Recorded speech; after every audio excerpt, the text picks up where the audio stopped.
আসসালামু আলাইকুম। 12ই ফেব্রুয়ারি 2026 সালে জাতীয় সংসদ নির্বাচন। কিন্তু ওই একই দিনে গণভোট আয়োজিত হবে।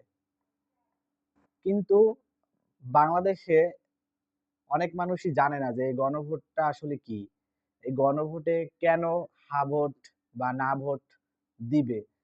এখন সরকার বিভিন্নভাবে এর প্রচারণা চালাচ্ছে। কিন্তু আমি দেখতে পাচ্ছি ব্যক্তিগতভাবে যে অনেক মানুষ আছে এখন পর্যন্ত জানেই না যে গণভোট আসলে কি? আর হ্যাঁ বা না ভোট দিলেও বা কি হবে? বা কারা জয়যুক্ত হবে বা কি জয়যুক্ত হবে? এইসব বিষয় অনেক মানুষ জানে না।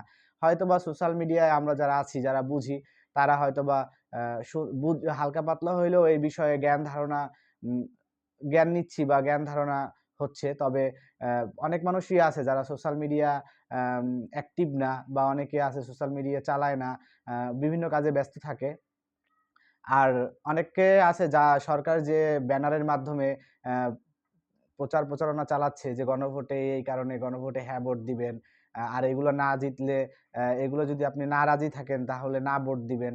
তবে অনেক মানুষ আছে যে পড়তেই পারে না। কিন্তু সে জানবে কিভাবে বা বুঝবে কিভাবে যে গণভোটে হ্যাঁ বা না ভোট দিতে হবে।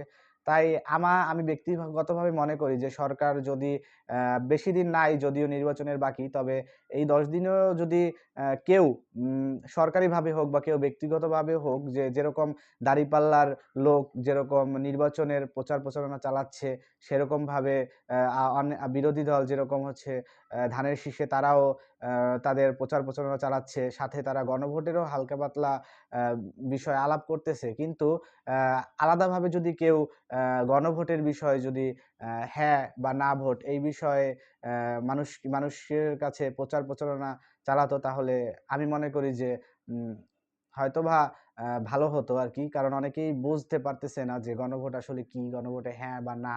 আ এই এই এইটা ভোট দিলে হ্যাঁয় ভোট দিলে বা কি হবে? নায় ভোট দিলে বা কি হবে? কিন্তু মানুষকে যদি কাছে যেয়ে ৫ মিনিট সময় নিয়ে যদি বোঝানো যায়, তাহলে এই গণভোটটি আসলে সফল হবে। তবে আমি সবসময়ের জন্যই হ্যাঁ এর পক্ষে। আল্লাহ হাফেজ।